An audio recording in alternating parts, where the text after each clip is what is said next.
Hello everyone, and welcome to the start of episode 21 of the Fooly Cooly 2 Premiere Countdown Pillows Discography Podcast Deluxe Extra Deluxe Hospitality Reloaded, and Knuckles a la mode Super Alpha 2 Electric Boogaloo A Tale of Memories with Trail Mix featuring Dante from the Devil May Cry series in Technicolor but also grayscale in a baby carriage rodeo style filled to the brim with spiders, now with better sound, at night with 6 milligrams of nicotine, monitored 24/7 by the police, featuring Ludacris, made with all natural ingredients, locally harvested, partially hydrogenated, in a lab in Russia. Now 50% off, because there's only one episode left, so you won't be getting the full value. Slightly used. If you buy now, you won't be getting the full value. Slightly used, 50% off. We are here to talk about the latest, the 2017 Pillows studio album. The year that we're in right now. Their 21st, their 21st studio album, Nook. In the brain. Here's the thing. You know what I just found out about? What? If I just found out about, I mean, figured out how to do math and assumed correctly. Next year is 2019. That's the Pillows' 30th anniversary. Whoa. Ooh. They're going to tour the entire country of Japan. Yeah. Guaranteed. Oh, without I could doubt. fly anywhere in Japan with a venue and go. Oh. And I guess I have to now because I have a year. Or they might come here. I can try. They're definitely going to come here. I don't think, now that Fooly Cooly 2 is happening in this way, there's no question in my mind they won't show up, especially because of the new versions of the old songs and everything like that. Absolutely, there's no question. But to see them in their own element for 30 fucking years of the Pillows, that'd be fucking insane. Mm-hmm. But I'll definitely go to any show I can in America too. And if you can't, you're going to be Envy. Just like our first track, Envy. I will be very envious, yes, of all. Hey, you got to get ready for those segues. That's true. I'm here with Shem and George. They attack I you feel like all I the haven't time. introduced For either the of past you couple in episodes. like weeks at this point. Well, We we've have- occasionally done the introduce ourselves, but yeah, I think that That's true. People can assume. We know. We know who everyone is. I haven't even introduced we are myself. Brutax. We are not Brutax. That's an ancient joke. If they know that joke, I'll be very happy. But okay, let's talk about Envy. When I first discovered this album, I immediately was like, hope, Barack Obama, hope.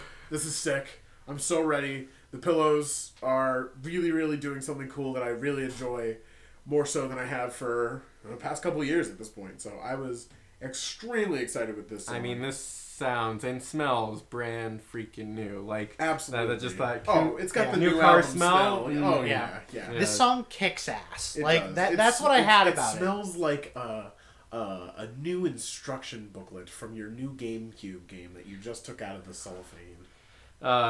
Manuals. Yep. They just don't make them anymore. There's no reason to. Why would you make a manual? You literally can click a thing and then you're on the digital manual. It's true. Now they're only collector's edition shit. But yeah, this song kicks ass. Yeah, it's absolutely like kicks a ass. whole new stride of creativity, basically. I love it. Yep. It's all in English.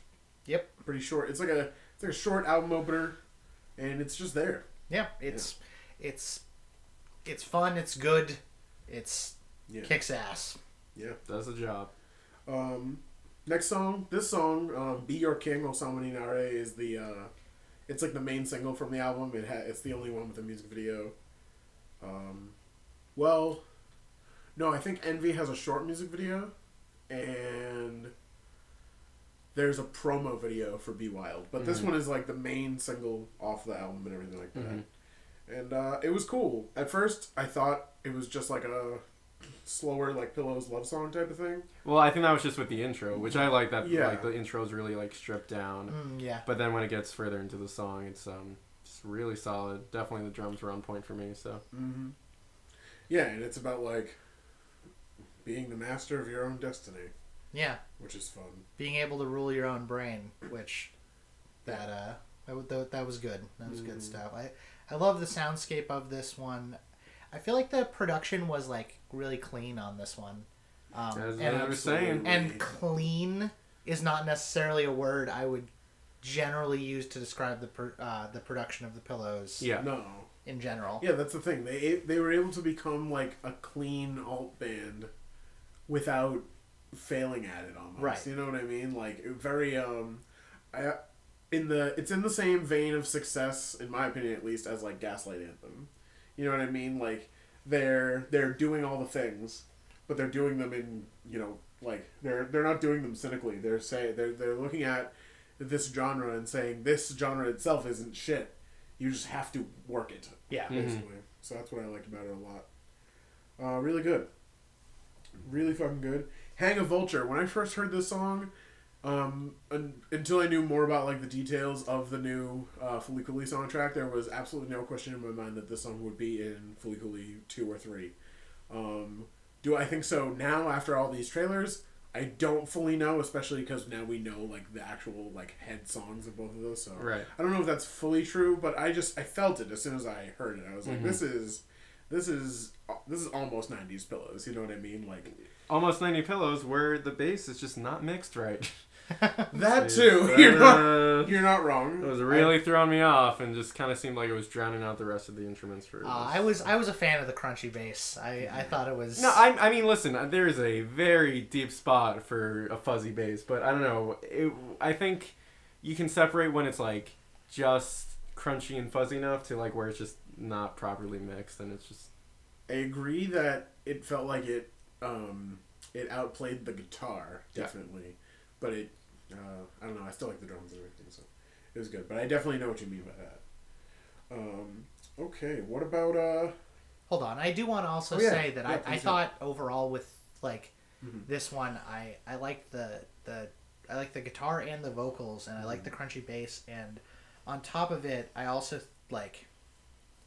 I felt like the lyrics of this one is like. I had no clue what it meant. I just felt a world built by implication. I just felt like this whole set, like I felt like that's what I was going into it with, is that I got just this like fully developed, like this strangely fully developed setting, despite it all being an implication, and I thought that was really cool about it.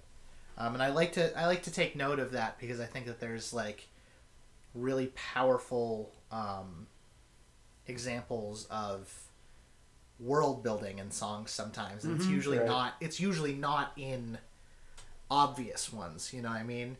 It's like Radioactive has no world building, despite the fact that it's supposed to be about apocalypse, and you can get a better apocalyptic image from like opening track of Andrew Jackson Jihad's Christmas Island. Just like gets a couple things, and that's the type of thing that I felt with these lyrics. Well, dang. I had no clue what it meant.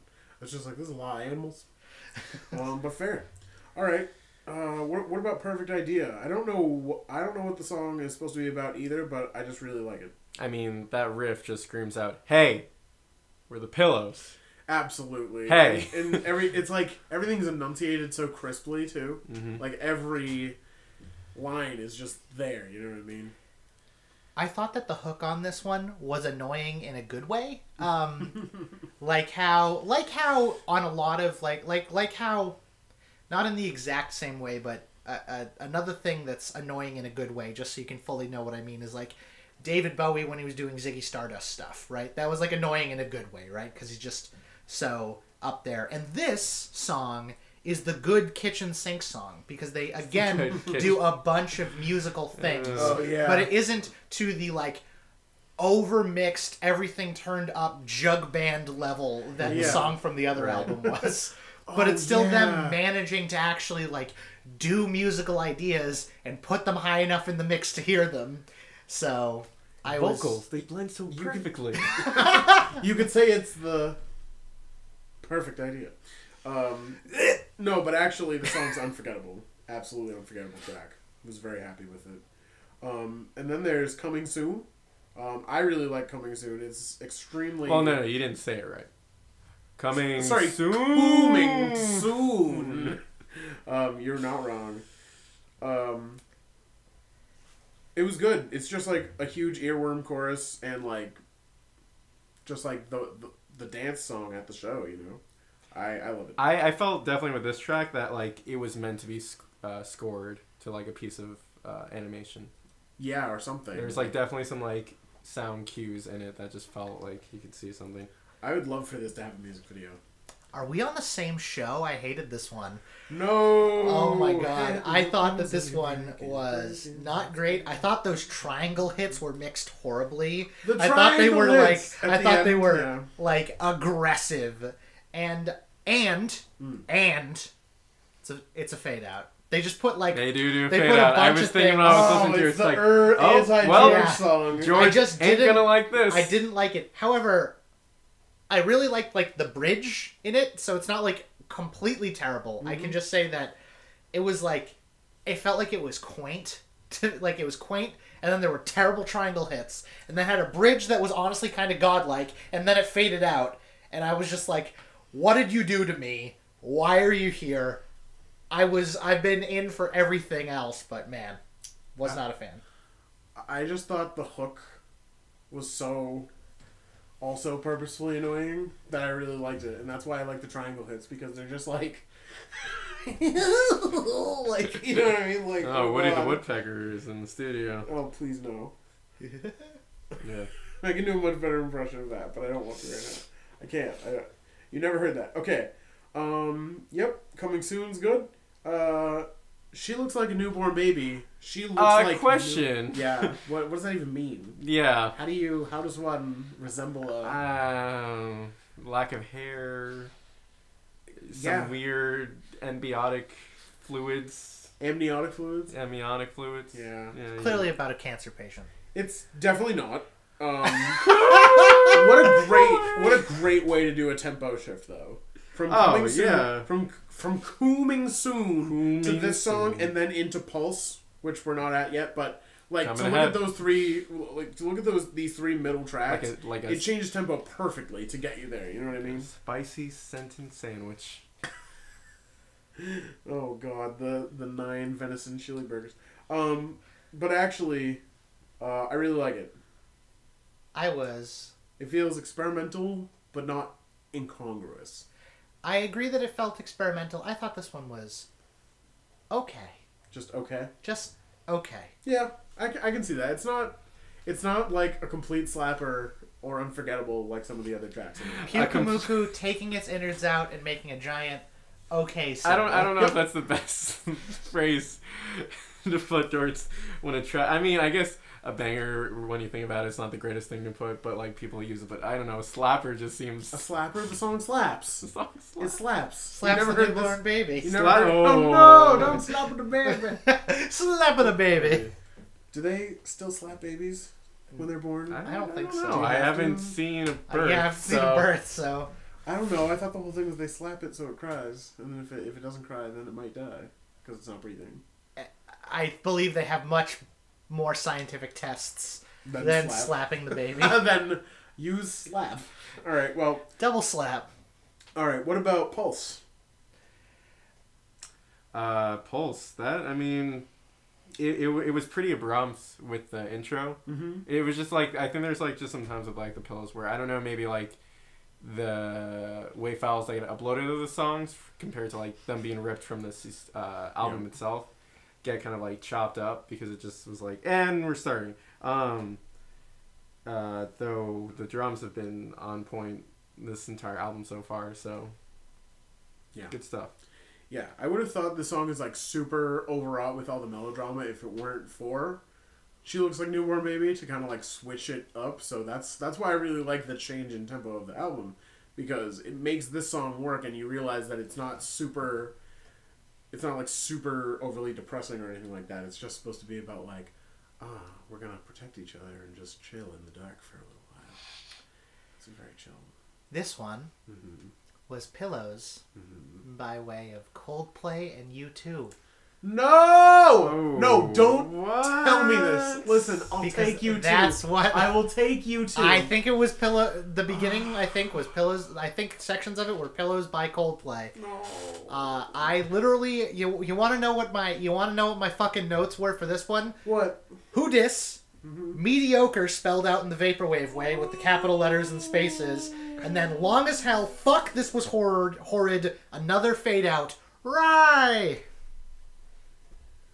What's rye? Y, but with an R. That's re. No. That's also W re. W R. Yeah, but that's re. Is it still with a Y? Still? It's from the stick figure JoJo fight with the Roadrunner. Yep. All right. Fair enough. Well, But I either way, was not a fan. I accept your opinion of this song. As soon as you tell me Coldplay, I unfortunately completely understand what you mean, and I'm trying to not let it ruin the song for me right now. I knew this would do this to you. I fucking Just the chaos. hate you So right now. This is not what a friend does. I'm sorry. I just I'm couldn't. just kidding. It's I fine. just couldn't let it go. And That's I true. know, Someone had to say it. and I know how much you hate Coldplay. It's true. Come Well, at you me don't for wanna- that. you don't wanna That listen to you can- Clocks? That you can post hate comments. You don't want to listen to Clocks? because I will win because I'm right. So that's fine. I don't even always hate Coldplay, but what I heard was I don't categorically hate Coldplay. I just hate how much they impress some people. You know what? That's actually pretty fair. That's I don't that's hate an the fan opinion. base. I don't think they're stupid for liking it. I just hate how impressed some people are. The Sometimes. greatest band on the earth. Oh my god. Anyway, before I dive off into that, let's talk about Jelani. It's Russian for wish. Oh. Jelani. That's all I got. I hope it's right. Zahelany. No, we're wrong. Come on. Zelany. Well, this one was Hey, just. Zelany! This one was just. And back to you. You're late for work and your shirt isn't tucked in and you got a piece of toast in your mouth. Absolutely. But that's what I like about it. It was definitely... this song refers to the lost man's cat. Of course. The kitten. The kitten makes a return in this because of course. he's looking at the stars and wishing to be back with probably a girl, but really, it's the lost man's cat. The lore. This song had some pep in its step, and it was immediately better than the one before it. So It is so good. The earworm is probably the biggest earworm in the song for me. The chorus is just so well repeated that, like, without even looking at the lyrics, the Romaji lyrics, let's be real. Without even looking at those while listening to it over and over again, I learned most of them because it's so fucking good. I was so ready for it, and I'm glad it's here because this to me is like the new Pillows sound that is really good and it's clean, but it still works. Pillows. Everything 2.1. Yeah, actually, no. This is literally Pillows 2.1. Oh, fucking 21. I just it's funny that you say that this is like the new, because I specifically like thought that this song had kind of like literally like a new sheen over it almost. Yeah. Like it just sounded it didn't sound like it evoked futurism, but somehow it still gave me the implication of the quote, everything is chrome in the future. Mm-hmm. It had that sheen. Yeah. Yeah. Not Planet Sheen. Not Sheen Estevez. He snuck his way onto my fucking podcast at the last How second. could you? At the last second. The slow knife. Oh, God. The other Estevez is his last name? Yeah, because he's a joke about Charlie Sheen and Emilio Estevez being brothers. Oh, okay. Yeah. That's what it was? Yeah, Sheen Estevez. This whole fucking Charlie Sheen and time? Emilio Estevez. This whole fucking Yeah, time? they're brothers, and Charlie Sheen changed his name. Well, He's I Charlie mean, I Estevez. know that, but that fucking show. Yeah. He looks like Charlie Sheen. Come on. All right. He's exactly as coked out as Charlie Sheen. If Charlie Sheen was into, like, Kamen Rider. Yeah. Okay. Excelsior. And was a child. Okay. Anywho. Baby Sheen. Are we, we're on the...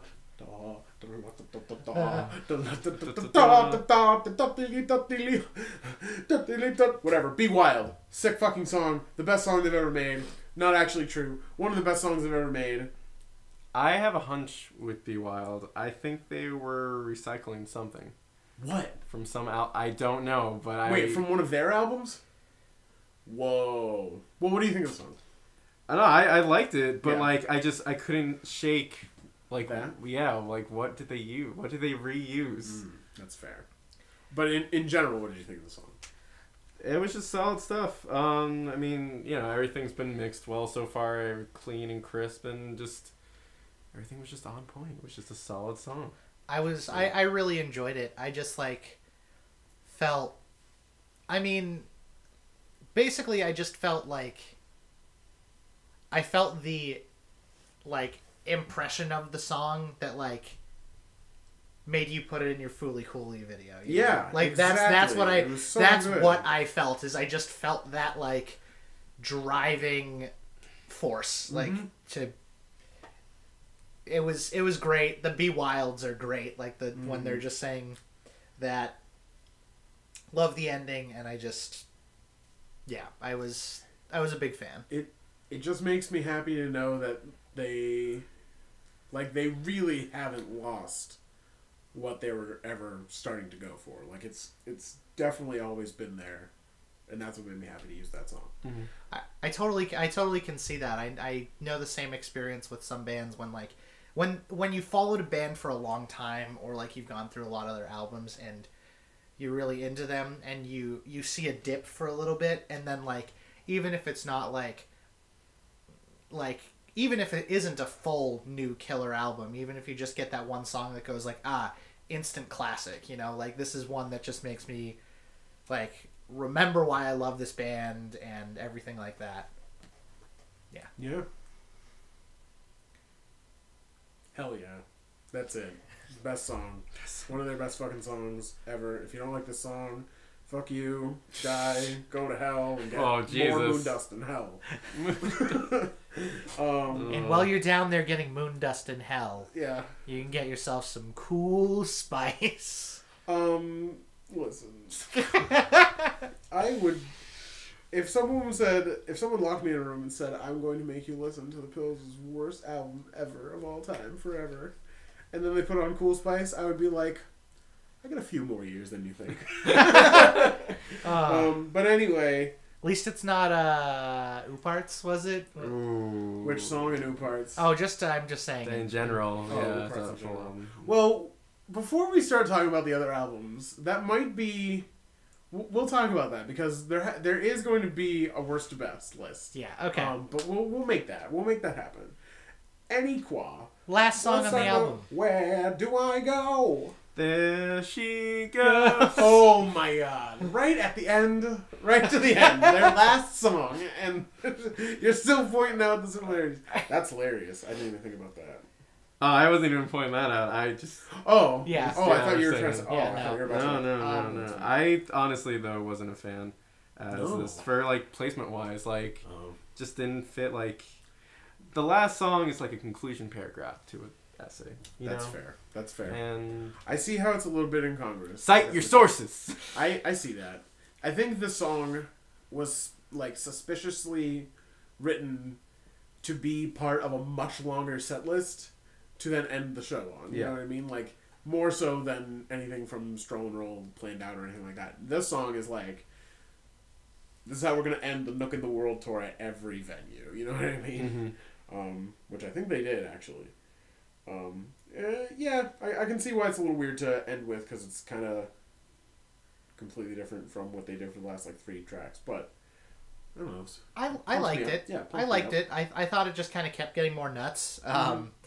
And I thought it was a cool way to end the album. And it, like, felt like they were almost, like, taking the piss out of themselves in it. Oh, they just went for it. Yeah, Right, they like... just- yeah.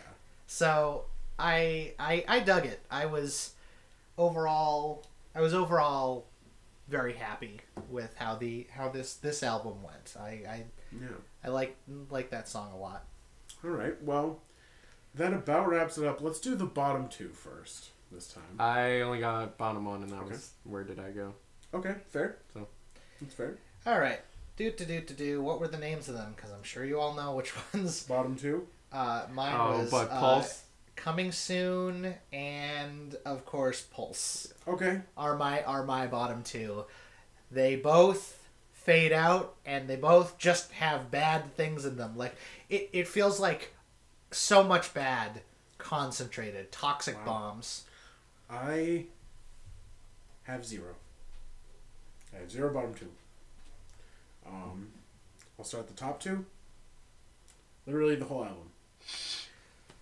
Except now maybe Pulse because of the fucking... because of the fucking Coldplay. But that's subject to change. Moving on. What were your top 2, George? Oh. I really liked... I think it would have to go... Where Do I Go? And then Be Wild for the top. Yep. Yeah. Yeah, I see that. I definitely see that. I mean, Be Wild's obviously my top song. We already discussed that. But yes. Okay. Oh, tied for the second spot would actually be Hang a Vulture. I was really there for that one. That's true. That's true. Hang a Vulture. Okay, Shem?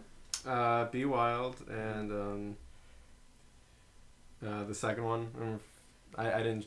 Osama Ninare. Yeah. Yeah, okay. Nice. Everyone has Be Wild on their list. Apparently, yeah, we all wonder felt the why, power. because it's the best song they've ever written. Be Wild is also a personal anthem written and made specifically for one of the running girls in the Olympics representing Japan. Oh. Because she's a huge Pillows fan, and her favorite song by them is Funny Bunny. I don't know how it pumps her up, is what she said, because it's one of their quietest songs. It's I don't know the lyrics, but it's like da da na na na Koeni. Maybe just like centers herself. It doesn't have to be like... Yeah, it might not be about pumping up. Yeah, that's true. Body's gonna do enough of that with the running. All right, well, that about ends it. If only you could see Shem's face right now, listeners. Yeah. I don't know what that accent was. Well, that about ends it, folks. We're gonna call it here. Tomorrow is our last episode, and we're gonna talk about the Fooly Cooly OST. Finally getting out of this car. And now been in this car for so long. We're gonna get out of the car and watch it somewhere because we're not gonna watch it on this. You forgot your portable DVD player. I forgot. My Otherwise, we'd still be in the car. You would still be in the car. Well, I wouldn't bring my DVDs out of the house. Let's be real. Well, time to get out of this car and watch some Fooly Cooly. Good shit.